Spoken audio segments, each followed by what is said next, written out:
Kata-kata dalam Alkitab banyak sekali, dalam kitab Mazmur bicara bukan Tuhan yang memberkati, tapi kita yang memberkati Tuhan dengan jiwa kita.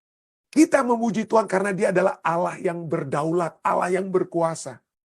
Kita memberkati Allah kita karena kemurahan Allah itu. Kemurahannya, ya, kemurahan dalam melihat kehidupan kita, menyembuhkan segala penyakitmu menurut Mazmur 103:3, tapi lebih daripada sekedar menyembuhkan penyakitmu. Apa yang terlebih dahulu harus terjadi? Mazmur 103:3 katakan, Dia yang mengampuni segala kesalahanmu, yang menyembuhkan segala penyakitmu. Kadang-kadang yang lebih kita butuhkan, selain kesembuhan jasmani, dan yang terutama sebelum kesembuhan jasmani, mungkin kesembuhan rohani, saudara. Kenapa kita harus bersyukur pada Tuhan, mempersembahkan pujian pada Tuhan? Ya, apakah Tuhan itu ada yang harus diberi? Ya, pada saat kita berbicara God bless you, kita sering kali dengar itu, Tuhan yang memberkati kita, Tuhan memberikan sesuatu kepada kita. Itu kenapa? Karena mungkin, ya, karena bukan mungkin, pasti Tuhan memberkati kita karena kita ada yang kurang. Wah, dia diberkati, keluarga yang diberkati, keluarganya lengkap. Keluarga yang diberkati karena punya rumah, mungkin karena punya ini, punya itu. Tuhan yang memberkati kita. Tuhan, God bless you. Tuhan memberkati. Ada yang kurang, sekarang dipenuhi dengan Tuhan. Ya, tapi pada saat kita pelajari pada saat ini, kata-kata dalam Alkitab banyak sekali, dalam kitab Mazmur bicara bukan Tuhan yang memberkati, tapi kita yang memberkati Tuhan dengan jiwa kita. Kita akan pelajari nanti dari Mazmur 103 juga, ya. Selain Mazmur 134, ya. Jadi pada saat Mazmur yang kita tadi baca, ya, Mazmur 134 itu adalah Mazmur ascent, Mazmur orang-orang yang sedang berjalan menuju ke arah kemana? Berjalan menuju ke Yerusalem, ya. Mereka sedang berada dalam satu perjalanan untuk ke tempat ibadah. Nah, pada saat itu mereka berbicara apa? Pada saat mereka berjalan, mereka sedang akan pergi untuk beribadah, dan dalam perjalanan menuju ke ibadah itu mereka sedang memberkati Tuhan. Biasanya kita menerima berkat itu, biasanya pendeta bicara tentang Tuhan memberkati engkau, kemurahanmu, dan lain sebagainya. Itu sesudah ibadah. Tapi dari Mazmur 134, ya, ini belum, kita akan bahas sebentar, juga kita hubungkan dengan 103. Mazmur 134 itu dalam perjalanan mereka ke Yerusalem, mereka sudah memberkati Tuhan. Kenapa Tuhan harus diberkati? Bahkan sebelum mereka beribadah sekalipun. Ya, sebelum mereka diberkati Tuhan, mereka dikatakan memberkati Tuhan. Ya, dalam konteks ibadah. Kenapa mereka harus memberkati Tuhan? Ini poin kita. Dan ini dikatakan Mazmur 104 juga berbicara, ya. Mazmur 104 ayat 1 bahasa Indonesianya sudah, pujilah Tuhan, hai jiwaku, ya. Bless the Lord, bahasa Inggrisnya bless the Lord oh my soul, ya. Berkatilah Tuhan, hai jiwaku. Tuhan yang kita berkati. Kenapa? Tuhan Allahku, engkau sangat besar. Engkau yang berpakaian keagungan dan semarak. Kalau Allah kita yang sudah sangat besar, yang sudah berpakaian dengan keagungan dan semarak, apa dia masih perlu dapat berkat dari kita? Ya, dengan kata lain, pemikiran manusia bodoh-bodohnya kurang lebih begitu, ya. Kenapa kita harus memberkati Tuhan? Kenapa kita harus memberkati Tuhan? Nah, Mazmur 134 kita sudah lihat tadi, ya. Pelajaran kita sudah baca tadi, ya. Nyanyian ziarah. Ziarah kemana? Kenapa mereka mau menuju ke Yerusalem, ya. Mari, mereka dalam perjalanan itu, mari, pujilah Tuhan. Bahasa Inggrisnya, mari, berkatilah Tuhan, hai semua hamba Tuhan yang datang melayani di rumah Tuhan pada waktu malam. Itu katanya itu, berkatilah Tuhan. Bahasa Inggrisnya New King James Version, ya. Behold, ya. Bless the Lord, all you servants of the Lord. Jadi bless the Lord, kita memberkati Tuhan, ya. Kita memberkati Tuhan. Bahasa Indonesianya, pujilah Tuhan. Baru New International Version seperti bahasa Indonesia, pujilah Tuhan. Tapi ini dari kata aslinya itu sebenarnya berkati, barak, ya. Pujilah atau bless, ya. Pujilah atau bless. Itu kata-kata bahasa Ibraninya itu barak, yang artinya berlutut atau memberkati. Ya, berlutut atau memberkati. Nah, arti pada saat manusia dikatakan God bless you. Manusia, dari pengertian dari kata barak ini, dari sudut pandang untuk diberikan pada manusia, menurut Hebrew dan Aramaic Lexicon of the Old Testament, kata barak ini berarti apa? Diberkati, dipenuhi dengan kekuatan, atau dibuat penuh. Pertanyaannya, pada saat kita pada saat kita diberkati Allah, tentu saja kita manusia itu akan dipenuhi dengan kekuatan dari surga atau dibuat penuh oleh Allah. Jadi dengan kata lain, diberkati Allah itu adalah umat Allah itu terbantu dan diperkuat serta menjadi lebih baik dibandingkan sebelum ia diberkati. Itulah sebabnya kita memohon berkat Tuhan supaya keadaan kita lebih baik dari sebelumnya kita diberkati. Ya. Tapi bagaimana saat kita memberkati Allah? Ini poinnya ya. Pada saat kita memberkati Allah, apakah Allah itu ada yang kurangnya? Perlu dipenuhi? Ya, kita beribadah itu kita juga memberkati. Poin dari kita beribadah itu kita memberkati Allah ya. Tapi memberkati Allah sesungguhnya itu berarti bahwa Allah itu tidak ditolong. Allah tidak ditolong atau memperoleh kekuatan atau dijadikan lebih baik daripada sebelum ia diberkati oleh manusia. Artinya, manusia yang memberkati Allah adalah manusia yang menyatakan pujian, rasa syukur, dan kekagumannya terhadap Allah yang telah memberkatinya. Respons terhadap berkat Allah. Nah, mungkin Anda bertanya, pendeta, tadi pendeta bilang pada saat mereka menuju Yerusalem, mereka mau beribadah. Kan mereka berbaktinya kalau mereka sudah beribadah.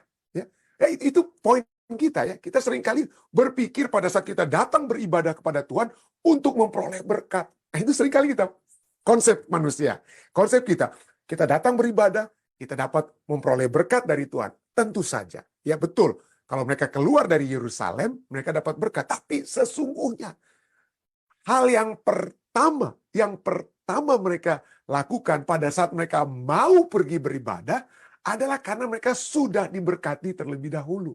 3 kali mereka dalam 1 tahun pergi ke Yerusalem untuk beribadah. Kenapa? Karena di situ juga adalah mereka untuk menyatakan, mengembalikan segala berkat Tuhan yang sudah diberikan kepada mereka selama beberapa waktu. Dan mereka pergi ke Yerusalem untuk menyembah Tuhan yang sudah memberkati mereka. Konsep inilah yang seharusnya menjadi bagian kita. Kita masuk gereja bukan hanya karena kita pikir kita akan mendapatkan berkat.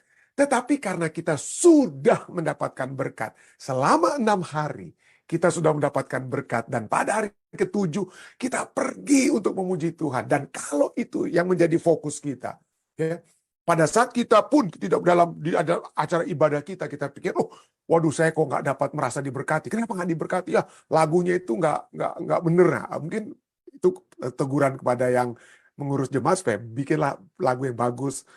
Teguran kepada pendeta mungkin untuk lebih mempersiapkan bahan-bahan khotbahnya ya dan lain sebagainya ya. Tapi kalaupun kita tidak mendapatkan yang baik di dalam acara ibadah kita, ini secara praktikalnya, kita tetap tidak perlu merana. Kenapa? Oleh sebab kita pergi ke gereja itu untuk bersyukur. Karena Tuhan sudah memberkati kita selama 6 hari. Jadi kita pergi untuk menyatakan pujian kita, rasa syukur, kekaguman terhadap apa yang telah Allah buat selama 6 hari. Dan kita masuk gereja bersyukur. Apapun yang kita lihat mungkin di gereja yang kurang-kurangnya, kita tidak merasa kurang. Kenapa? Karena kita masuk gereja sudah merasa penuh. Penuh dengan kasih Tuhan. Penuh dengan berkat Tuhan selama 6 hari. Dan kalau itulah menjadi motif kita untuk masuk gereja, maka kita itu akan menjadi umat Allah yang betul-betul bersuka cita, saudara ya. Bukan nanti karena kita sudah resah begitu sepanjang minggu baru masuk gereja. Dan kita tidak dapat seperti yang kita harapkan di gereja, kok pembicaranya tidak seperti pembicara yang gini dan itu dan lagi kita banding-bandingkan. Ya, kita nggak jadi resah. Kenapa? Karena sepanjang minggu kita sudah merasakan kasih Tuhan. Berkat-berkat Tuhan itu pada saat kita beribadah memberkati Allah, itu hanyalah merupakan respons kita terhadap berkat yang Tuhan Allah sudah berikan. Jadi memberkati Allah arti dalam Alkitab itu adalah kita berbakti kepada Allah. Kita berbakti kepada Allah. Itulah sebabnya kita memiliki lagu ya. Bless the Lord, oh my soul, oh my soul. Worship His holy name. Jadi kita memberkati Allah dengan segenap jiwa kita dengan cara apa? Memberkati Allah dengan berbakti kepada Allah. Ya. Berbakti kepada Allah. Jadi pada saat kita memberkati Allah, kita mengakui kekayaan, kekuatan dan karunia yang besar dan mengungkapkan rasa syukur dan sukacita kita saat kita melihat dan mengalami berkatnya tersebut. Itulah sebabnya Mazmur 134 adalah mazmur orang-orang yang sudah merasakan berkat Tuhan, walaupun sedang menuju ke tempat ibadah. Dan mereka pada saat keluar dari tempat ibadah, lebih bersuka cita, karena telah menerima Tuhan yang lebih besar lagi, yang dapat menjadi bagian mereka. Itulah sebabnya, Ulangan 8 ayat 10, kita memuji Tuhan, kita berbakti kepada Tuhan, beribadah kepada Tuhan tidak putus-putusnya. Itu kenapa? Karena apa yang dia telah lakukan. Itulah sebabnya Ulangan 8 ayat 10 katakan, dan engkau di tanah perjanjian kepada Musa berkata, Tuhan berkata melalui Musa kepada bangsa Israel, ya, engkau akan makan dan engkau akan kenyang. Dan kalau engkau sudah makan dan kenyang, sudah menerima berkat Tuhan, maka engkau akan memuji Tuhan. Engkau akan memberkati Tuhan. Engkau akan beribadah. Memberkati Tuhan artinya menyembah Tuhan. Ya, beribadah kepada Tuhan. Engkau akan memuji Tuhan Allahmu. Karena negeri baik yang diberikannya kepadamu itu. Jadi inilah the cycle of blessing. Kita diberkati oleh Tuhan, kita memberkati Tuhan, dan pada saat kita memberkati Tuhan, kita akan lebih diberkati oleh Tuhan. Itulah cycle of blessing yang akan terus menjadi bagian kita. Mazmur 100 ayat 4 katakan, masuklah melalui pintu gerbangnya dengan nyanyian syukur. Ya, kita baru masuk ibadah saja sudah bersyukur. Kita masuk ke gereja, masuk beribadah pada hari Sabat itu bukan untuk hanya menerima berkat, tapi sekali lagi kita sudah menerima berkat dan kita hanya mau bersyukur, ya. Bukan hanya mau, tapi kita akan bersyukur kepada Tuhan. Jadi masuklah melalui pintu gerbangnya dengan nyanyian syukur, ke dalam pelatarannya dengan puji-pujian. Bersyukurlah kepadanya dan berkatilah namanya, atau pujilah namanya. Mazmur 145 ayat 10. Segala yang kau jadikan itu akan bersyukur kepadamu ya Tuhan. Dan orang-orang yang kau kasihi akan memberkati engkau, akan memuji engkau. Kita sudah merasakan berkat Tuhan sepanjang minggu. Sekarang kita memberkati Tuhan. Jadi ada respons yang Tuhan inginkan. Kenapa? Kalau kita tidak merespons kepada Tuhan, maka kita hanya akan memuji diri kita sendiri. Atas segala berkat Tuhan, kita tidak mengingat lagi bahwa sepanjang minggu ini Tuhan sudah berkati. Itu kan usaha saya, itu karena kerja keras saya dan lain sebagainya. Hati-hati. Ya, kita harus selalu melihat bahwa segala sesuatu yang kita terima itu datangnya dari apa ya? Dari Tuhan. Mazmur 96 ayat 2-3 katakan, menyanyilah bagi Tuhan, pujilah namanya, berkatilah namanya. Kabarkanlah keselamatan yang daripadanya dari hari ke hari. Ceritakanlah kemuliaannya di antara bangsa-bangsa dan perbuatan-perbuatan yang ajaib di antara segala suku bangsa. Jadi kita menerima berkat Tuhan, kita masuk ke dalam acara ibadah, diberkati kepada Tuhan dan dipersiapkan untuk terus menjalankan apa? Misi Tuhan. Itulah sebabnya itu adalah satu hal yang tidak pernah berhenti, kesinambungan. I will bless. Aku hendak, Mazmur 34 ayat 2, bahasa Inggrisnya ayat 1 ya. I will bless the Lord at all times. Aku hendak memuji Tuhan pada segala waktu.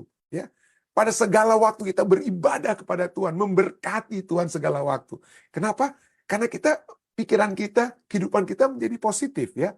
Karena kita mengingat hal-hal yang baik dari apa yang Tuhan sudah buat. Gantinya hal-hal yang meresahkan kita. Kenapa kita tidak menghitung satu-satu berkat Tuhan? Dan memberkati Tuhan, beribadah kepadanya dalam arti bersyukur. Pada saat kita bangun, Tuhan, terima kasih masih ada nafas hidup. Pada saat kita pergi ke tempat kerja, ganti kita pikir, 8 jam lagi mau kerja ini. Tuhan, puji Tuhan saya bisa melakukan pekerjaan. Saya bisa mungkin di tempat kerja bertemu dengan orang yang dapat saya kabarkan tentang kasih-Mu kepada mereka. Terima kasih Tuhan saya dapat bekerja, masih dapat memberikan sesuatu bagi keluarga saya, bagi pekerjaan Tuhan. Dan itulah, segala waktu kita bersyukur pada Tuhan, memuji Tuhan, dan itu membawakan hal yang baik. Kalau kita masuk kerja dengan satu pemikiran, satu mindset yang sudah bagus, apa hasilnya di tempat kerja? Kita akan bekerja dengan girang, kita akan bekerja dengan semangat, dengan baik. Apa akibatnya? Kita dapat memiliki hasil dari pekerjaan yang baik, dapat promosi dan lain sebagainya, itu adalah hal yang dapat Tuhan tambahkan kepada kita ya. Jadi, puji Tuhan, berkati Tuhan segala waktu. Puji-pujian kepadanya tetap di dalam mulutku. Nah ini kenapa banyak kali ada orang katakan, jadi hanya dalam menyanyi saja, pendeta dalam mulut kita ya. Hati-hati ya, artinya puji-pujian itu bukan hanya dari dalam mulut, atau dari dalam mulut saja, atau dari mulut saja. Kenapa? Karena hati-hati kalau cuma sekedar dari mulut saja ya, ada masalahnya ya. Apa masalahnya? Matius 15 ayat 8 katakan apa? Bangsa ini memuliakan aku dengan bibirnya, padahal hatinya jauh daripadaku. Jadi biarlah puji-pujian kita itu bukan karena supaya orang dengar, wih dia orang Kristen, sementara dia kerja, dia nyanyi-nyanyi lagu rohani, puji-puji Tuhan, tapi hatinya lagi, aduh kenapa saya kerjanya keras begini atau apalah. Jadi poinnya adalah, jangan hanya dari mulut, jangan hanya dari mulut. Itulah sebabnya kita lihat Mazmur 103. Nah, ini poin kita ya. Mazmur 103 mengajak kita apa? Pujilah Tuhan, hai jiwaku. Bless the Lord, oh my soul. Bukan hanya jiwaku, dalam arti apa jiwa itu? Pujilah namanya yang kudus, hai segenap batinku. Within me. Segala sesuatu yang betul-betul keluar dari dalam diri kita. Bukan hanya supaya orang dengar kita memuji Tuhan. Bukan hanya ngomong doang, orang Jakarta bilang gitu ya. Tapi keluar dari dalam hati, segenap batin kita. Karena kita sudah mengalami kasih Tuhan. Sudah mengalami. Apa yang menjadi alasan kita? Kenapa kita harus selalu apa? Memuji Tuhan. Kenapa kita memuji Tuhan? Mazmur 103. Ini pelajaran kita malam hari ini. Fokus kepada Mazmur 103 ya. Mazmur 103, tolong baca. Indah sekali. Kita memuji Tuhan karena dia adalah Allah yang berdaulat, Allah yang berkuasa. Ya. Mazmur 103 ayat 19-20 katakan, Tuhan sudah menegakkan tahtanya di sorga dan kerajaannya berkuasa atas segala sesuatu. Kalau kita umat-umat Tuhan di tempat kerja kita mendapatkan tekanan karena mungkin kita tidak bisa bekerja hari Sabtu dan lain sebagainya, jangan kita pikir, aduh kita kok sedang apa? Kita sedang dikuasai oleh manusia ini, dikuasai oleh perusahaan, dikuasai oleh manajer dan lain sebagainya. Nah, kita harus percaya bahwa Tuhan kita itu lebih berkuasa dari manajer kita. Walaupun kita saat ini mengalami ketidakadilan ataupun masalah di tempat kerja, di rumah tangga dan lain sebagainya, oleh sebab ada orang-orang dan lain sebagainya ya, yang berdiktator, kita pikir yang sudah menguasai kita. Dalam pada saat kita mengingat Tuhan yang berdaulat, Mazmur 103, Mazmur ayat 19-20 katakan, Tuhan punya tahta itu di sorga, melebihi segala sesuatu, lebih tinggi. Ya, lebih tinggi daripada gedung putih Amerika dan lain sebagainya, White House dan lain sebagainya. Jadi Tuhan sudah menegakkan tahtanya di sorga dan kerajaannya berkuasa atas segala sesuatu. Ya. Dan siapa yang memberkati Tuhan yang sudah memiliki kedaulatan ini? Wah, ayat 20 katakan, pujilah Tuhan, hai malaikat-malaikatnya, hai pahlawan-pahlawan perkasa yang melaksanakan firman-Nya.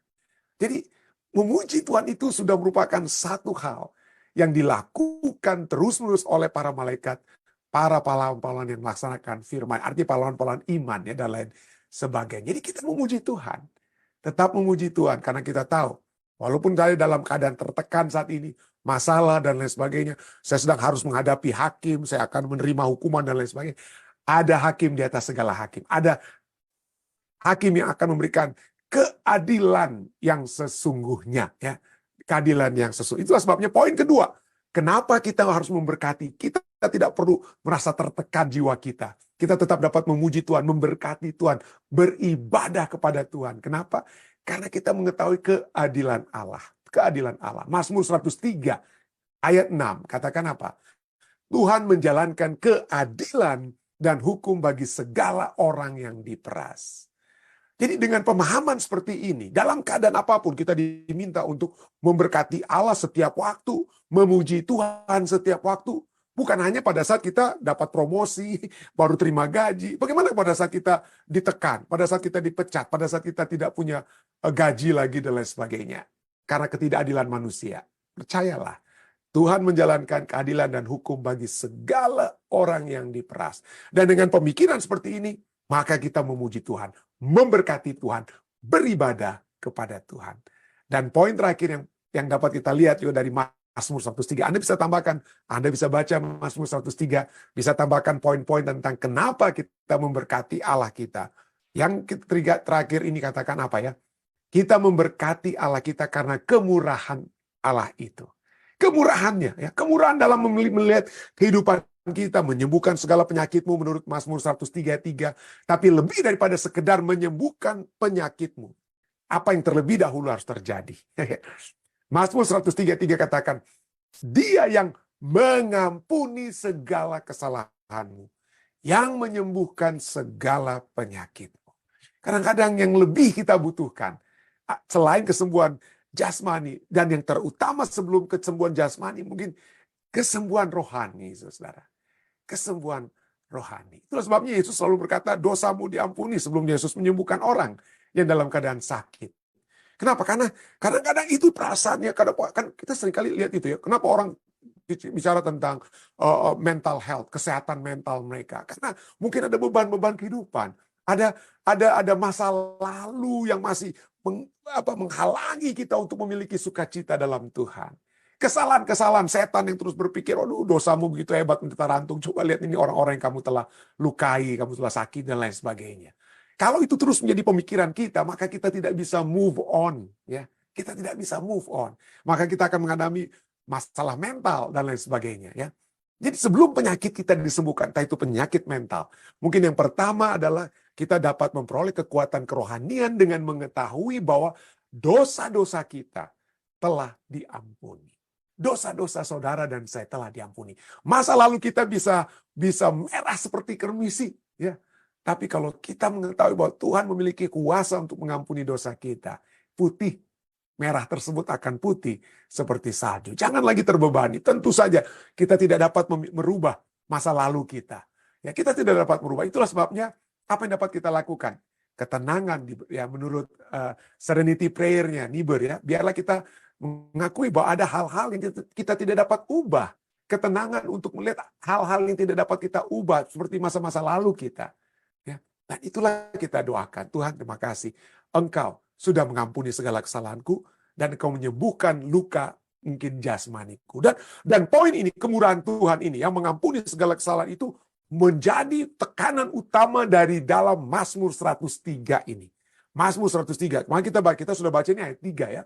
Mari kita baca ayat ke-10 sampai 12. Mazmur 103 ayat 10 sampai 12 katakan, tidak dilakukannya kepada kita setimpal dengan dosa kita, dan tidak dibalasnya kepada kita setimpal dengan kesalahan kita. Tetapi setinggi langit di atas bumi, demikian besarnya kasih setianya atas orang-orang yang takut akan Dia. Sejauh timur dari barat, demikian dijauhkannya daripada kita pelanggaran kita. Allah kita adalah Allah yang rindu untuk kita semua dapat memberkati Dia. Bukan karena Dia ingin supaya dapat pujian kita, ya, dan lain sebagainya, tapi karena Dia tahu pada saat kita memberkati Dia, maka itulah yang terbaik. Kita terhindar dari memberkati diri kita sendiri, memuji diri kita sendiri, atau beribadah kepada diri kita sendiri. Dia layak untuk diberkati. Karena pada saat kita memberkati Allah kita, maka berkat itu akan semakin berlimpah juga datang kepada kita. Bukan hanya berkat jasmani. Saya tidak sedang mengajarkan tentang kita dapat menjadi lebih kaya dan lain sebagainya secara material, tapi kita berbicara tentang apa? Kekayaan rohani, kedamaian jiwa yang dapat menjadi bagian kita, yang mengetahui kita memiliki Allah yang berkuasa, Allah yang berdaulat, Allah yang adil, dan Allah yang berkemurahan. Kiranya pemahaman ini mengajak kita semua untuk terus-menerus memberkati Allah, memuji Allah, menyembah Dia dalam peribadatan-peribadatan kita. Saya bawa ini dalam nama Yesus. Selamat bertemu kembali, selamat tahun baru bagi saudara dan saudari sekalian yang kembali pada saat ini di tahun 2024. Kembali dapat bersama-sama ya di acara ibadah kita.